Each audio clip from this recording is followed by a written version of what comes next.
In today's video, I'm going to teach you how to calculate a moving average in Tableau.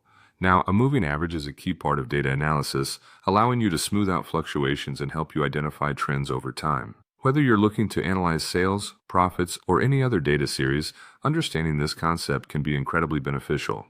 First, let's get started by opening the Tableau public app on your computer. Once you've launched the application, navigate to your worksheet where all the data magic happens. In case you're new to Tableau, think of the worksheet as your primary workspace where you're going to visualize and manipulate your data. Once you're in your worksheet, you'll want to begin by dragging your time-based dimension to the column shelf. A common choice is the order date because it helps structure your data chronologically on the horizontal axis, making trend identification much simpler. Next, it's time to focus on the measure you wish to analyze. Drag this measure, such as profit, up to the rows shelf. This action will plot your data against the time dimension you've just added. To create the moving average, you'll actually need to drag a copy of the same measure, in this case, profit, once more to the rows shelf. This duplication allows us to add calculations without losing sight of our original data points. Now here's where you dive into table calculations. Start by right-clicking on the second measure pill you just added to the rows shelf. In the context menu that appears, you'll select Add Table Calculation. This feature is crucial as it opens up a world of possibilities for calculating various summaries of your data.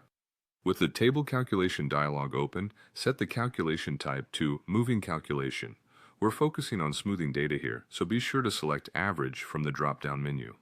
Selecting Average is what effectively calculates the moving average by averaging a specific number of earlier data points. At this point, you have to decide over how many previous values you want your moving average calculated.